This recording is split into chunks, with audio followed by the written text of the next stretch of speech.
Pessoal, bom dia. Então, agradecer primeiro o convite da comissão organizadora, da Jane, a Ronaldo, agradecer a presença de todo mundo. É uma pegadinha, me colocaram aqui para falar de raciocínio clínico PBE, depois da Lucila dar o soco, eu recebi o soco lá atrás. Então, estou recuperando aqui ainda, mas a gente vai chegar no final, tá? Então, vamos lá, pessoal. Então, a ideia da minha fala é a gente discutir um pouquinho a implementação do raciocínio clínico na prática clínica, considerando a prática baseada em evidência. Então, vamos lá. Primeira coisa, a gente discutir um pouco o que é raciocínio clínico. Assim, toda profissão, ela envolve raciocínio clínico. Esse processo cognitivo que todo profissional tem que fazer é uma atuação que ela tem que ser reflexiva, ou seja, à medida que eu vou, de alguma forma, considerando a evidência científica, considerando aquilo que eu avalio, a individualidade daquele paciente, eu vou, de alguma forma, tomando decisões. Então, eu vou tomar decisões tanto sobre o que avaliar ou o que não avaliar naquele paciente especificamente, quais intervenções eu vou fazer.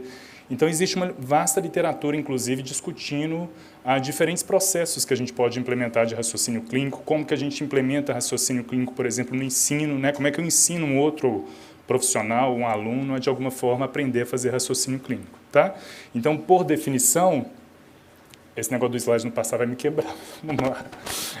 Por definição, a gente pode considerar que esse uso da informação sobre o paciente, do conhecimento específico da profissão, então, apesar de todas as profissões usarem raciocínio clínico, nós, como fisioterapeutas ou terapeutas ocupacionais que estejam aqui, nós temos um eixo central da nossa profissão. Então, existe algo sobre o qual nós somos formados e a nossa atuação ela está voltada para aquele eixo central, das evidências científicas disponíveis para, de alguma forma, entender essas causas das queixas funcionais que aquele paciente apresenta. Então, do ponto de vista do fisioterapeuta, ela, de alguma forma, requer essa identificação de fatores multidimensionais. O que quer dizer isso? Se a gente for pensar no modelo biopsicossocial, que é um dos modelos que guia a nossa avaliação e a nossa atuação, a gente sempre pensa, por exemplo, em deficiências em estruturas e função do corpo, limitações em atividades e possíveis restrições na participação social. Então, de alguma forma, a nossa atuação ela está norteada, ela está voltada, baseada nesse modelo. E aí, basicamente, eu vou passar tudo de uma vez aqui para ver se... existem 3 tipos de raciocínio clínico que são frequentemente utilizados por nós na literatura, no dia a dia. Então, existe um raciocínio clínico que é um raciocínio clínico de narrativo, ou seja, quando eu recebo aquele paciente, eu quero entender o problema dele sob a perspectiva dele e entender em que contexto que aquele paciente está inserido. Então, durante a anamnese, por exemplo, a gente faz isso, e a gente chama isso de raciocínio narrativo. Passei muito. Como é que volta isso aqui?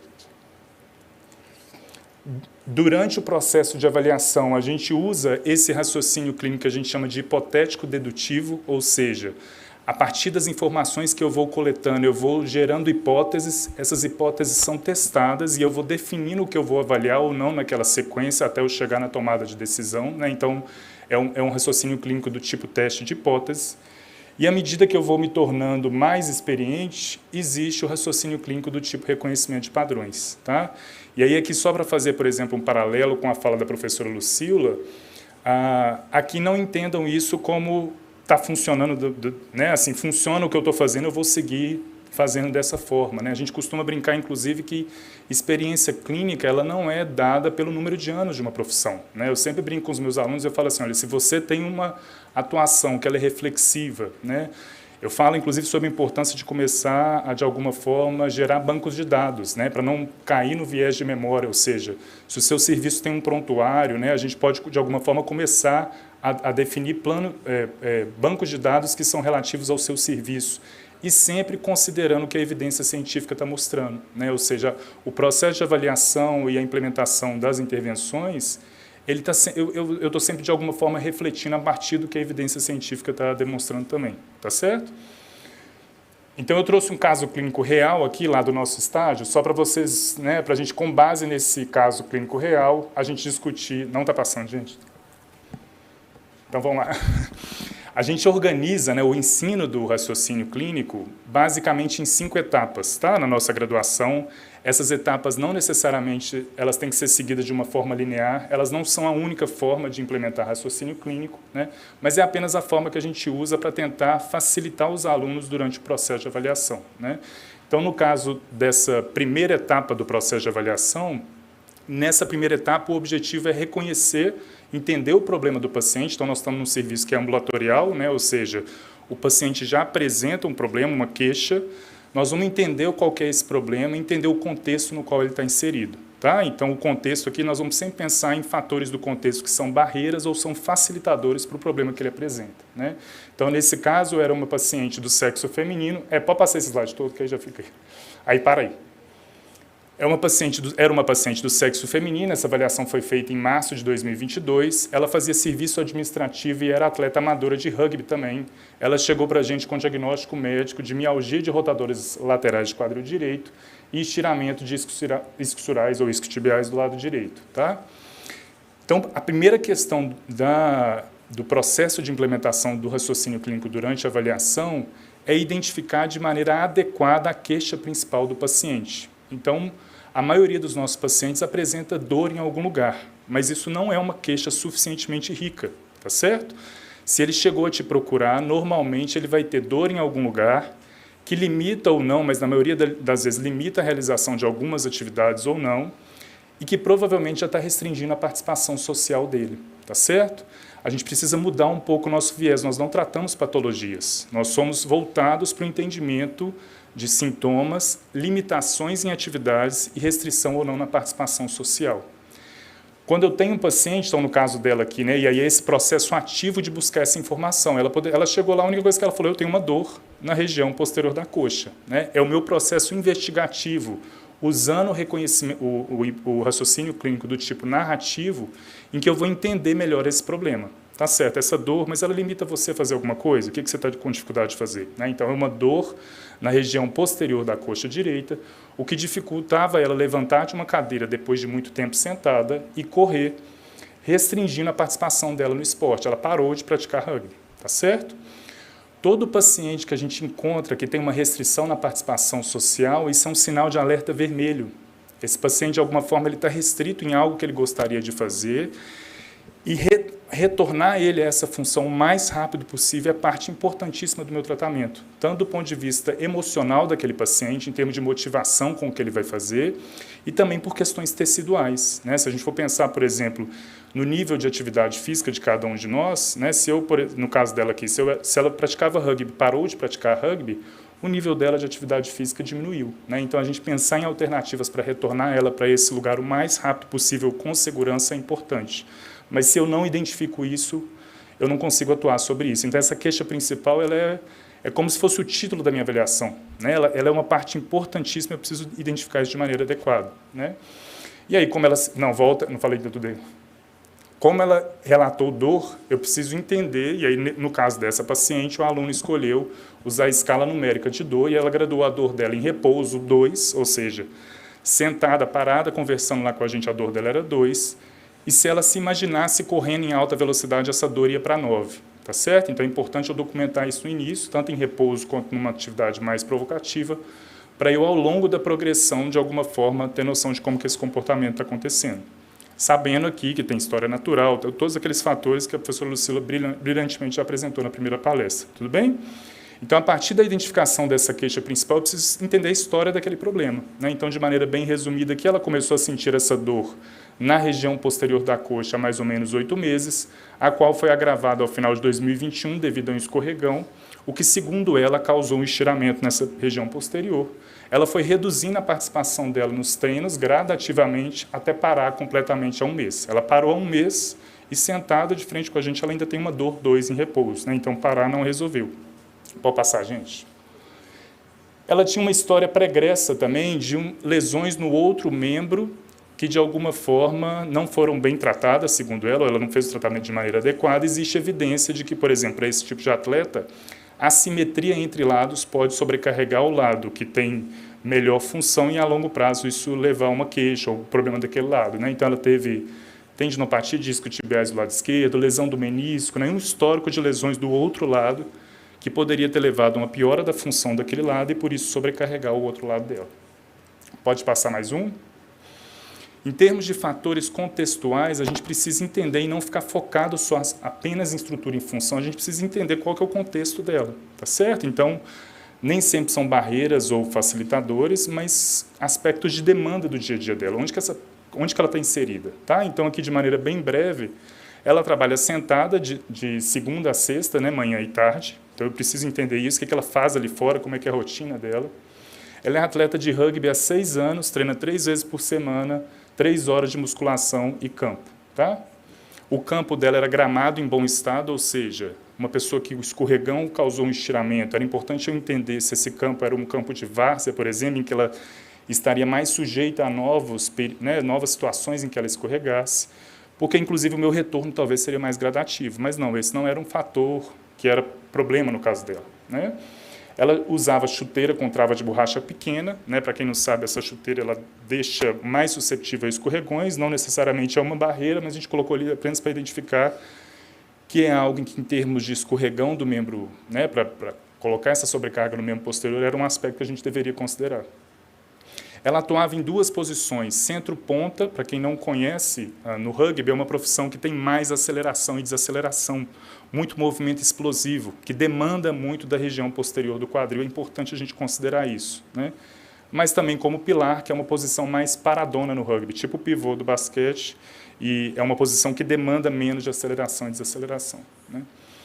Ela relatou ser indisciplinada com os treinos, né? Ou seja, ela de alguma forma não gostava de fazer musculação, já é demonstrado na literatura que manter um bom nível de força muscular global é importante para a proteção em relação a esse tipo de lesão muscular, então esse era um fator que era uma barreira, a gente precisava de alguma forma educar ela, para ela mudar esse hábito dela, né? Às vezes ela ficava uma semana sem treinar, aproximava uma competição, ela voltava a treinar com tudo, então essa mudança brusca de carga é um problema também no esporte, né? Aumentar acima de 10%, ela tinha muito isso, mas ela estava motivada com o tratamento, ou seja, isso é grande parte, inclusive, do sucesso da intervenção que a gente vai implementar, né? Ela, de alguma forma, ela estava respondendo o que a gente perguntava, estava confiando na gente, então ela tinha uma relação ali adequada nesse início da avaliação. Pode passar, por favor. Qual? Para qual? Aí então já foi, mas pode parar. A segunda, tranquilo? Então, a primeira etapa, reconhecer a queixa e um contexto onde ela está inserida. Na segunda etapa, a gente já coloca de cara a quantificação de capacidade de desempenho, né? Antes de entrar em avaliações de função muscular, mobilidade, que para o seu paciente são pouco relevantes, né? É importante você quantificar aquilo que é relevante para ele, né? Então, na maioria das vezes a gente pensa no desempenho funcional, né? Ou no caso dela, por exemplo, a limitação dela para correr, limitação para participar no esporte, a gente usa muito frequentemente essa escala funcional específica do paciente, em que eu peço para o paciente escolher até 3 atividades que ele tem dificuldade por causa do problema atual e ele gradua a dificuldade em realizar aquelas 3 atividades, tá certo? 10, sou totalmente capaz de fazer, 0, sou incapaz de fazer, 10, sou capaz de fazer sem nenhum auxílio externo, sem nenhuma dificuldade, 0, sou incapaz de fazer. Não é dor na atividade, é a capacidade de fazer aquela atividade. Lógico que a dor pode prejudicar ou não, mas existem outros aspectos, como insegurança, tem vários outros fatores que influenciam no desempenho de atividade. E ela escolheu levantar de uma cadeira após um longo período sentada, deu nota 8, ou seja, uma dificuldade leve, correr um trotezinho leve, nota 6, uma dificuldade moderada, e correr em alta velocidade, nota 1, ou seja, praticamente incapaz de fazer. O que ela está me informando ali é sobre o que ela deseja voltar a fazer, né? Eu estou, de alguma forma, quantificando dentro de aspectos que são, da parte dela, o objetivo dela com o tratamento. Voltar a ser capaz de fazer essas coisas porque ela está com dificuldade, tá? Mas existem pacientes que não respondem bem a essa graduação, né? Como é que eu dou uma nota ao meu desempenho, tá certo? Então, muitas vezes é importante você, se possível, ter algum teste de capacidade também que tenha relação com a queixa principal. Então, nesse caso aqui, a gente fez também um teste de velocidade de corrida de 10 metros. Ela demorou 3,2 segundos, né? A média de atletas júnior de rugby, por exemplo, é 1,9 segundos. Existe ali alguma referência para a gente, mas mesmo que eu não tenha essa referência, esse é um parâmetro na análise individual com o indivíduo pré-pós que vai te dar alguma noção, à medida que o tratamento for evoluindo, se ele está melhorando em aspectos que são relevantes para ele, tá certo? Então, tá logo na etapa 2 aqui por causa disso, porque eu posso ganhar força muscular e não mudar desempenho, eu posso melhorar mobilidade e não mudar desempenho, então eu estou quantificando aqui aspectos que são relevantes para o paciente, tá? Pode passar, por favor. Deixa eu ver se... Eu não sei se está com um delay ou se é... Vai só piorar daí, então. Itália, você vê isso? Então, vou lá. Indo para a etapa 3, então, vocês estão entendendo o processo de implementação do raciocínio clínico? Que eu vou tomando decisões, né? Porque eu não tenho como avaliar tudo em todo mundo. Então, eu preciso, à medida que eu vou avançando em etapas, olha, nessa paciente faz sentido avaliar isso, em outra paciente não faz sentido avaliar isso. E não faz parte do tripé da PBE, mas é importante entender que toda a forma como eu avalio também pode ser baseada em ciência. Então, existem estudos, por exemplo, sobre propriedade de medida, e a gente precisa se tornar consumidor também desse tipo de literatura, né? Assim, como é que... Tem o Rehabilitation Measures, por exemplo, que é um site que você tem lá, questionário para tudo que vocês quiserem, né? Ou formas de avaliar a capacidade de desempenho da forma como você quiser. A gente já tem fonte para isso, tá? Então, a gente coloca aqui a etapa 3 como uma etapa 3 que o aluno vai tomar a decisão se vai avaliar postura e movimento ou não, e o que avaliar se ele for avaliar algo nesse aspecto, tá certo? Então, com base nas informações que o paciente deu nas etapas 1 e 2, ele vai definir, vou avaliar postura e movimento, sim ou não? O que eu vou avaliar, tá certo? Então, vamos ver como é que o aluno fez esse caminho, esse trajeto da etapa 1 e 2 para a etapa 3. Então, vamos ver aqui, ó, ela relatou dor e dificuldade para correr e desejo de voltar a jogar rugby. Faz sentido avaliar como ela corre, tá certo? Passa aí para mim, por favor. A gracinha da animação vai ficar para outro dia. Ela relatou dor e dificuldade para levantar após muito tempo sentada. E ela trabalha sentada 2 turnos, 5 vezes por semana, tá certo? Então, é importante eu avaliar como é que ela permanece sentada. Não para necessariamente eu modificar isso, mas para eu entender parâmetros de demanda dela. Como é que ela fica sentada no trabalho? Eu preciso entender isso, tá certo? Algo que eu não vou avaliar ali no ambulatório, mas eu posso fazer e vocês vão ver aí como é que foi feito. Aí passou aí, gente? Obrigado. Então, o que eu posso avaliar nessas questões de postura e movimento? O que eu estou buscando ali? Não é necessariamente para a relação da alteração do movimento com a ocorrência do sintoma, apesar de alguns casos clínicos isso poder acontecer, né? Mas eu estou entendendo aspectos de demanda interna, né? Ou seja, a forma como o movimento modifica a demanda, né? E eu preciso entender isso, nós vamos ver como é que isso foi feito aqui nesse caso. Eu posso entender estratégias de movimento subótimas, né? Será que, por exemplo, no caso dela era muito relacionado à dor, mas será que a dificuldade dela é porque, de alguma forma, ela não faz aproveitamento de energia elástica e, por isso, ela não tem um bom desempenho? Eu preciso entender isso, né? Eu preciso entender melhor o comportamento dos sintomas, né? Uma coisa é eu conversar com você sobre os seus sintomas com você sentado numa cadeira e a gente conversando sobre aquilo. Outra coisa é eu colocar você para fazer atividade e entender sob provocação, ou seja, sob estresse mecânico, você movimentando naquela tarefa que você falou que tem dor, e eu entender que horas que a dor começa. Essa dor piora, melhora ou mantém a mesma coisa, tá certo? Eu vou esmiuçar durante a avaliação de movimento, o comportamento dos sintomas, né? Porque pode ser que a dor demore 30 minutos, 20 minutos, ela comece e piore, ela em uma DM específica, eu preciso entender melhor o comportamento dos sintomas durante a atividade em que você relatou que você tem dor, tá certo? E então colocar o paciente para fazer é importante para isso também. E porque já vai me guiar algumas coisas em termos de intervenção, né? Se eu perceber que algumas estratégias podem ser feitas ali que melhoram os sintomas, eu posso implementar isso também, tá? Pode passar, por favor.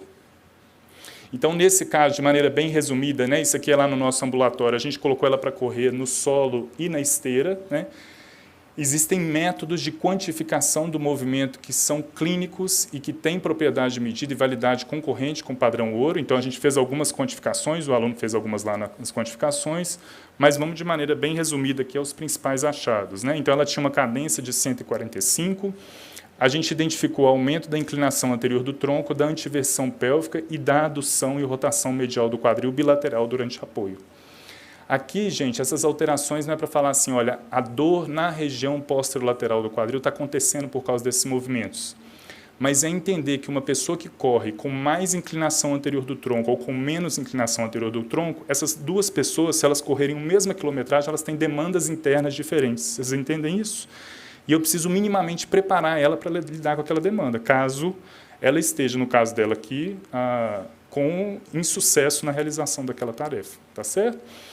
Ela apresentou baixa absorção de impacto durante a resposta à carga, o som da esteira, né, é o que a gente avalia, e flexão de joelho muito abaixo do que é mais ou menos o normal. A gente espera aí 40 graus, ela tinha 32 graus. E os sintomas dela pioravam apenas após 30 minutos. Então, aquela dor que ela tinha de 2 em 10 em repouso, a gente colocou ela para correr, só piorava depois de 30 minutos. Tá? Assim, ela não começava a correr e já tinha uma dor absurda não, num trote leve. Isso era informativo para a gente, porque vai guiar depois o nosso tratamento em termos de reinserção dela nessa atividade. Pode passar, por favor. Nós pedimos, então, né, nessa etapa, para ela tirar uma foto, o pessoal tirar uma foto de como que ela permanecia sentada no trabalho. A gente tinha esses 2 principais achados. Ela permanecia sentada com muita inclinação anterior do tronco e oscilava entre momentos que ficava com apoio ou sem apoio da cadeira. Tá certo? Então, essa foi mais ou menos os achados que a gente achou aí, depois nós vamos discutir. Pode passar, por favor. Então, agora eu também vou fazendo esse raciocínio clínico do tipo teste de hipótese. Né? Então, agora, o que eu vou avaliar na etapa 4? Ou seja, quais hipóteses eu vou testar? Né? O que eu vou testar em termos de deficiência de estrutura e função corporal? É basicamente o exame físico que a gente faz, tá certo? E aí, pode passar tudo. Não, voltou.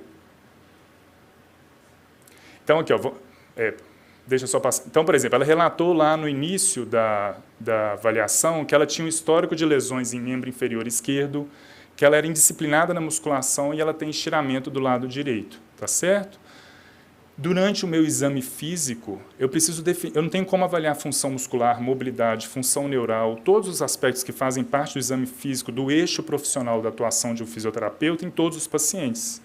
Eu preciso ser mais assertivo nesse processo, tá certo? Então, essa avaliação está me guiando em relação a isso aí.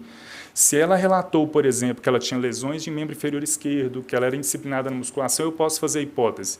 Será que ela tem deficiência de mobilidade e de função muscular no membro esquerdo que sobrecarrega o lado direito? Eu vou testar isso, tá certo? É uma hipótese, não é um fato para ela. Eu estou avaliando no indivíduo ali agora nesse aspecto, né? Será que ela tem deficiência de função muscular de tronco e tornozelo que sobrecarrega a região do quadril? Eu vou testar e vou... Então, para cada um desses casos, né? Então, ali, ó, pode passar o último bloco também. É bom que eu não estouro demais o tempo aqui. A gente achou, por exemplo, questões da avaliação do movimento, né? Não, passou demais.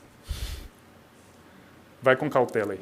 A gente viu, por exemplo, alterações do movimento, né? Por exemplo, aquela questão da antiversão do tronco, da pelve, a inclinação anterior do tronco. Eu posso pensar, por exemplo, em deficiências da cadeia posterior, em restrições de mobilidade. Então, eu vou pensar do ponto de vista, e aqui baseado em ciência, né? Não é parte não são estudos clínicos aqui, nós vamos ver como é que o estudo clínico entra na nossa prática lá na frente depois, mas eu vou testar hipóteses que vão fazer parte agora da etapa 4. Tá certo? Porque não tem como eu avaliar tudo em todo mundo, né?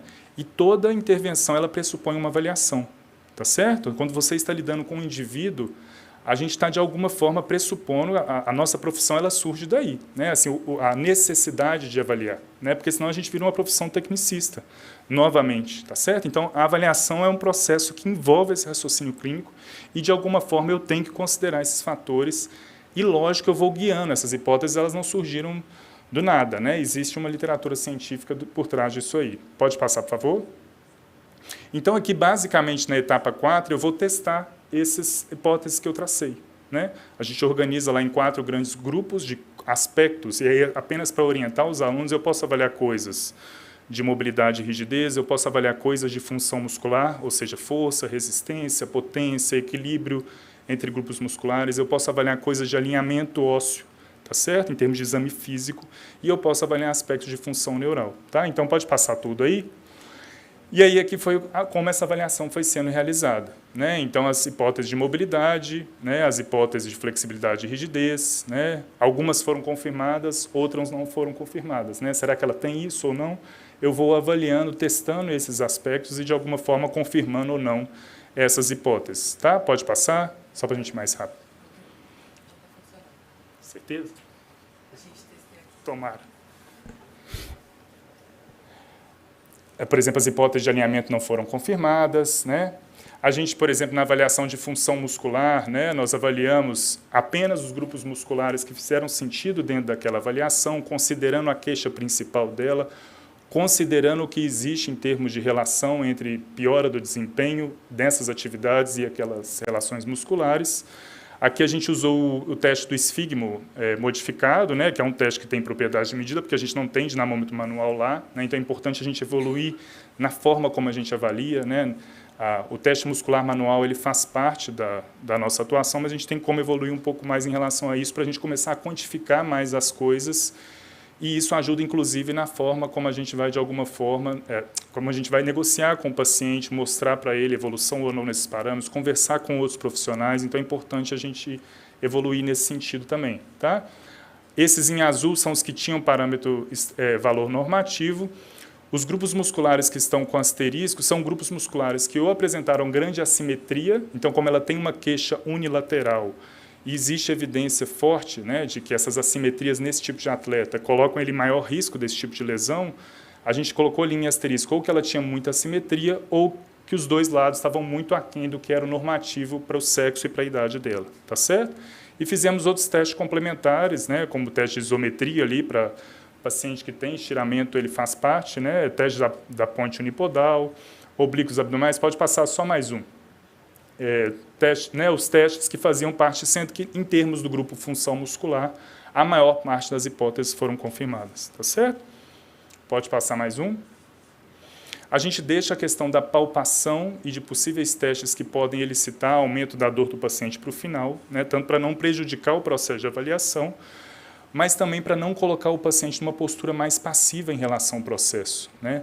Boa parte do sucesso do nosso tratamento depende da adesão do paciente, dele mudar um pouco essa lógica de que eu vou lá e o fisioterapeuta vai resolver para mim, né? Então, se eu já chego com um paciente e coloco ele deitado na maca, começa a colocar muito a mão nele, a gente reforça essa visão paternalista de que não vai envolver mudança de hábito, né? A maior parte dos pacientes que têm queixas insidiosas, elas envolvem, de alguma forma, um hábito que está inadequado, né? Entendam queixas insidiosas, tudo que não for, pisei num buraco ali e torci meu pé, né? Algo que é totalmente aleatório. Mas essas coisas que vão se desenvolvendo aos poucos, né? Tipo uma dorzinha que vai melhorando no meu quadril, desde o início da avaliação, não é eu deixar no momento da alta eu passar uma listinha de exercícios domiciliares, isso vai resolver o problema, não, né? Os estudos mostram, tem muita literatura científica em relação à mudança de como é que eu posso, como fisioterapeuta, ser um fator positivo e influenciar meu paciente positivamente em relação à mudança de hábito. Mas, no final, sempre a decisão é dele, tá certo? Mas eu preciso da mesma forma como a gente tem muita ferramenta já para avaliar ADM, mobilidade, função muscular, a gente precisa consumir mais literatura de como que eu sou um papel positivo, ou como eu medio essa mudança de hábito de maneira mais positiva, né? E não só ele não aderiu, é problema dele, tá certo? Existem métodos por trás disso, né? É claro que cada um de nós vai ter interações que são naturalmente mais positivas ou não, né? Tem pessoa que você gosta mais naturalmente, tem pessoa que não gosta, e isso tem um efeito na hora da prescrição do tratamento e da intervenção, tá certo?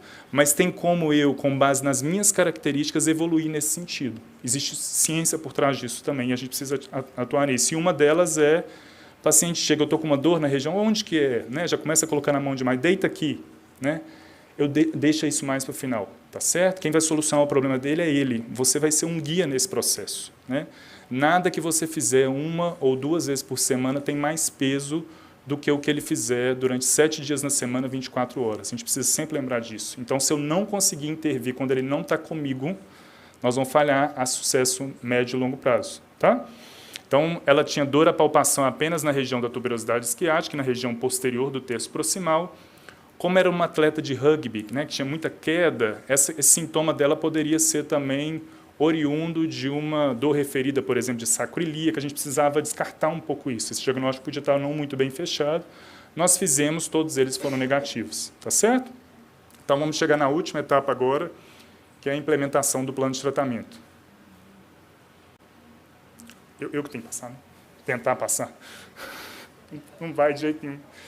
Então, quando a gente pensa agora na implementação da intervenção, né, e aí considerando a questão da PBE, eu tenho um conjunto de intervenções que eu posso fazer, ou de coisas que eu posso atuar, e aí é muito importante eu estar atento à literatura e consumindo isso.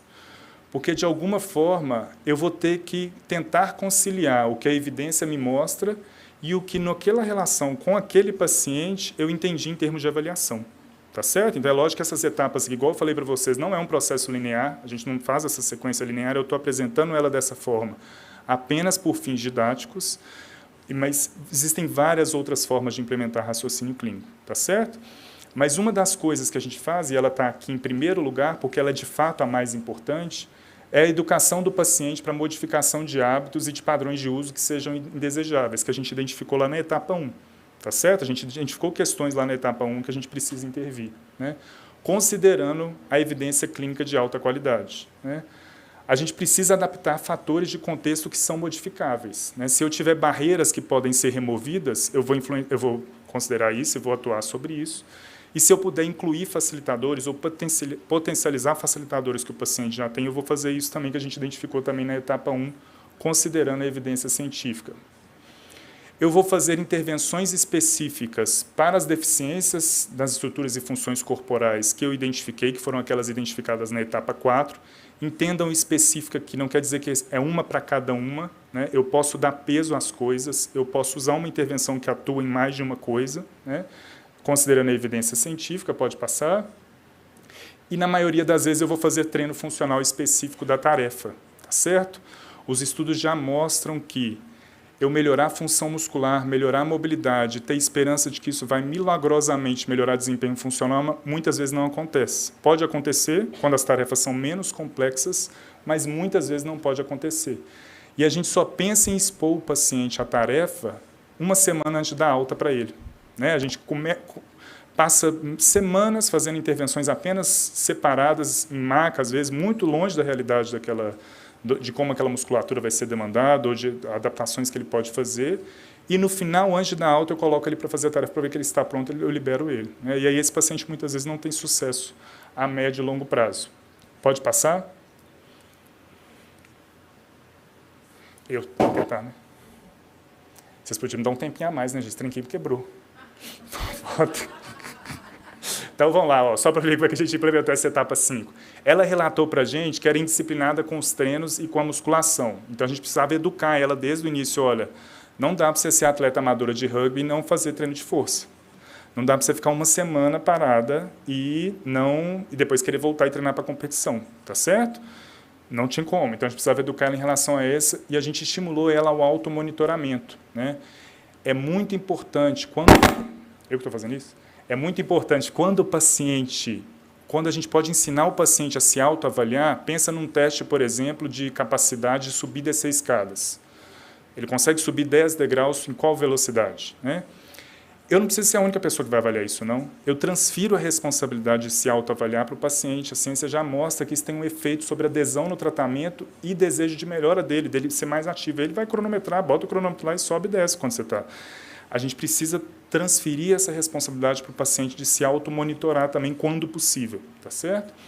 Ela alterna entre duas funções, né, o centro-ponta e o pivô, que tem demandas completamente diferentes no rugby. Isso é uma barreira, né? Assim, era um fator que era um problema, a gente precisava preparar ela para isso, mas era um potencial também para a gente, porque ela poderia retornar mais precocemente como a função lá do pivô, mais paradona, para ela começar a conviver mais com a equipe dela, para ela sentir que ela não está tão afastada, para ela ficar mais motivada em relação ao processo e para o padrão de uso dela também modificar, né? Dela não ficar 5 vezes por semana sentada, longe de fazer o que ela já fazia. Então, ela ia retornar na posição lá mais de pivôzão, né?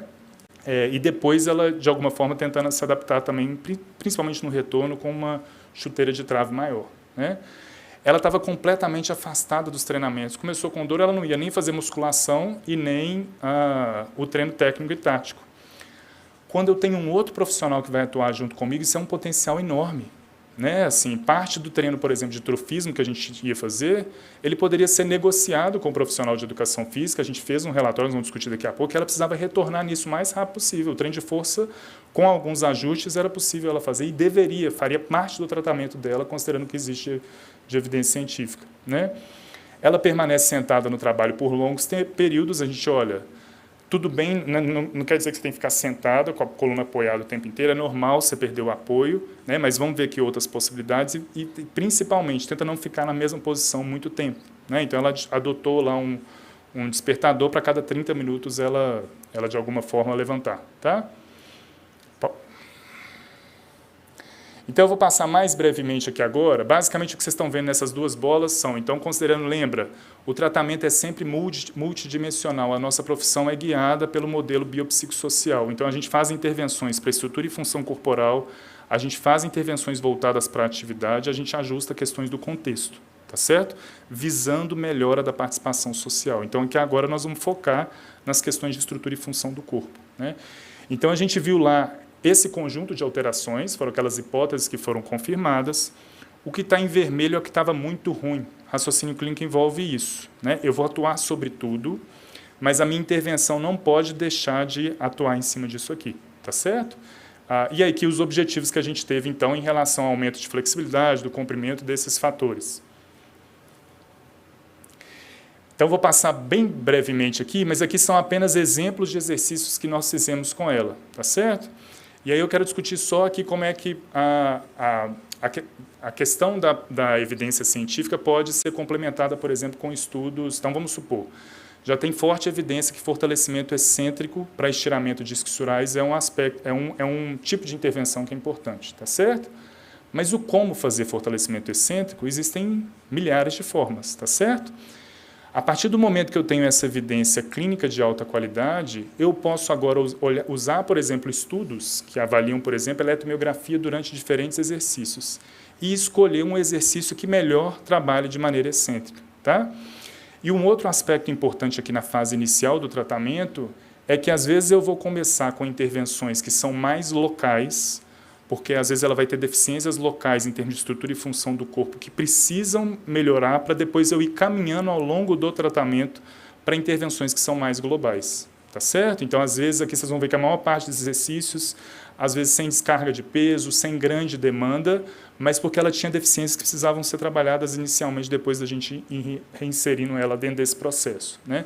Sempre considerando essa dinâmica tridimensional do corpo, porque as demandas do dia a dia são tridimensionais, a organização dos nossos tecidos, então é importante a gente não abrir mão disso, né?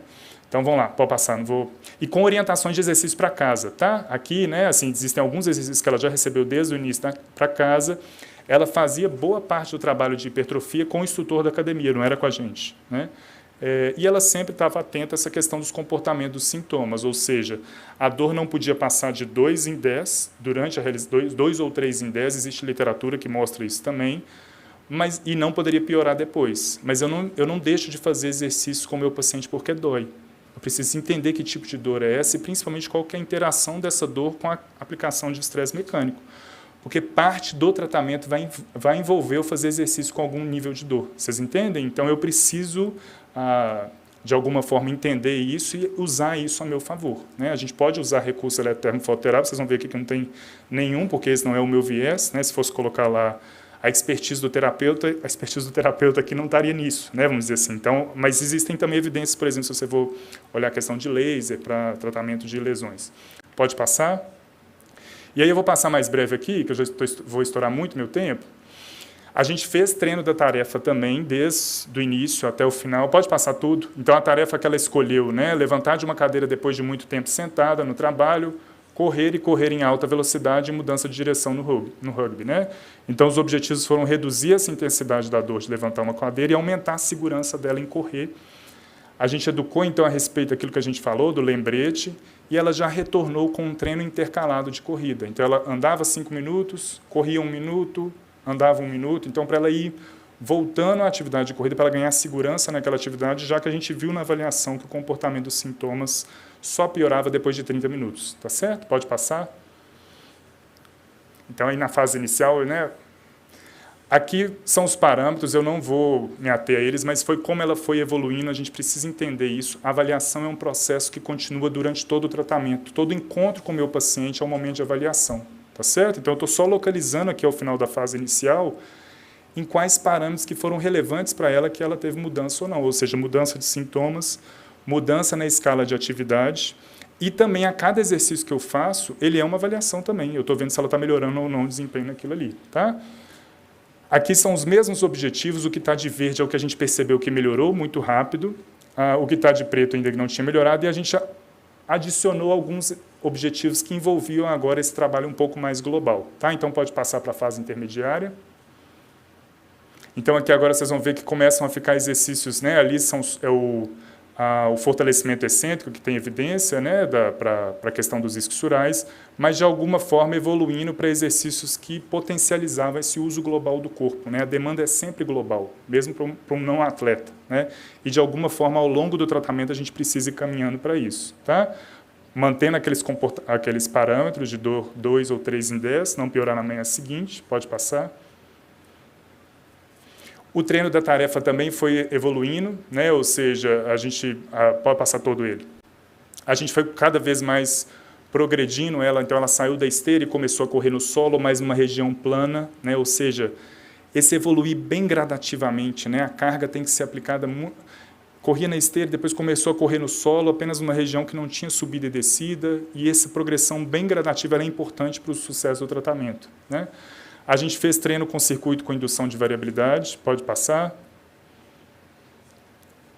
Não dá para a gente abordar aqui as questões da variabilidade, mas aqui são só exemplos, né, do que a gente variou nesse treino. Então, tamanho total de organização dos alvos, carregar diferentes tipos de bola, posição dos membros inferiores. Então, induzindo variabilidade para, de alguma forma, ela explorar diferentes formas dela se movimentar numa demanda mais próxima do rugby. Né? Ela pratica um esporte que envolve aceleração e desaceleração em diferentes direções, com perturbação externa. A gente precisa, ao longo do tratamento, ir aproximando ela disso. Tá? Pode passar.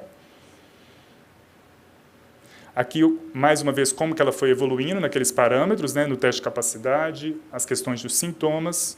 E aí, agora, na fase final, a gente adicionou as questões dela ter capacidade, principalmente em movimentos mais explosivos. Né? Então, a gente evoluiu aqueles exercícios agora para movimentações mais explosivas. Vamos lá. Então, aqui são só alguns exemplos do que a gente fez com ela. Ela seguiu fazendo o fortalecimento excêntrico no treino, né? Para paciente que já pratica exercício físico, isso é importantíssimo, eu associar o exercício que você queria fazer da fisioterapia à rotina dele. Ele já colocou roupa, né? Está indo lá praticar exercício, faz isso como aquecimento. A gente usa isso muito, né? Fazer os exercícios preventivos antes, para já ir associando uma coisa à outra. Pode passar. Aqui o treino de tarefa no final, né? Então a gente começou a colocar ela para correr, inclusive envolvendo subida e descida, aumentando a intensidade desse treino de corrida, né? Pode passar.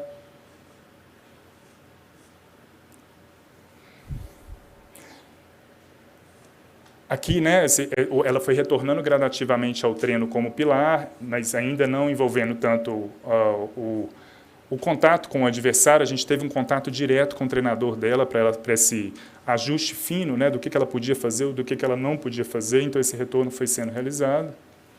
Pode passar. Ali estava só como que ela ficou no final do tratamento. Eu vou só destacar aqui, né, então, que ali na escala funcional específica do paciente, ela deu 10 em 10 para correr trajeto que incluía subidas e descidas, e aumento de 5 para 9 para correr em alta velocidade. Teoricamente, a gente só daria alta para um paciente quando ele retornasse ao 10 daquela atividade que ele escolheu fazer. Né? Mas a informação dela é que ela apenas percebia que ela não era tão rápida quanto ela antes. Né? Não fazia sentido a gente manter ela com a fisioterapia, porque com o preparador físico, ela naturalmente, com o treino dela, ela atingiria isso. Né? Ela já tinha segurança 10 em 10 para atuar como pilar. A gente deu alta para ela com contato por mensagem uma vez por semana, por um mês com a paciente, com o treinador, para manutenção da progressão gradativa dos treinos. Tá? Então, o último aqui, só para mostrar como que a prática, né, exemplos de estudos que a gente avaliou. Pode passar os 4, que aí já tem 4. Né? Então, considerando aqui, né, existem estudos, por exemplo, revisões sistemáticas, considerando a influência de eu fazer um fortalecimento excêntrico que seja progressivo, né, ao longo do tempo, e a influência disso para para a prevenção de lesão de discos surais. As questões, por exemplo, relacionadas a quais são os fatores de risco e quais são estratégias de prevenção. Então, aqui são apenas alguns exemplos, né, de estudos que a gente consultou, que eram ou ensaios clínicos randomizados ou revisões sistemáticas. Para passar para o último. Então, concluindo, né, raciocínio clínico é um processo contínuo que requer a identificação de fatores multidimensionais do paciente, análise dos dados clínicos em uma situação clínica específica e o uso da evidência de alta qualidade para guiar a seleção e progressão da melhor estratégia de intervenção. A gente usa esses 3 tipos, né, narrativo, hipotético, dedutivo e reconhecimento de padrões. A organização em etapas pode facilitar essa organização sua, para não esquecer de avaliar nada e para eu não avaliar coisas que talvez eu não precisava avaliar naquele paciente. Então, essa organização ela pode facilitar esse processo, para eu não dar tiro para todo lado, para não ficar perdido no processo, né? A literatura científica tem que ser consultada para a tomada de decisão em relação a quais métodos de avaliação usar, né? Ou seja, esses estudos a respeito de propriedade de medida. E a evidência científica clínica de alta qualidade tem que ser consultada para auxiliar nesse processo de tomada de decisão, né? Tão importante quanto saber o que fazer, tem que saber o que também já tem evidência que não deve ser feito, né? Então, considerar a qualidade metodológica, o Pedro ajuda demais nisso, você vai lá e já te dá uma nota, né, e você baseia isso em termos da qualidade metodológica do estudo, o tamanho amostral e também a adequação da pergunta do estudo, né? Assim, o estudo pode ter uma boa qualidade metodológica, mas a pergunta dele não ser muito bem feita, e aí vocês julgarem em relação a isso também, tá? Acho que acabou. Aí estão meus contatos aqui, a formação, o livro, para passar tudo. Tem edital para especialização ano que vem, o contato do programa, acho que é isso, tá, pessoal? Desculpa eu ter estourado o tempo aí, mas um negocinho que me deu uma quebrada também. Valeu. Valeu.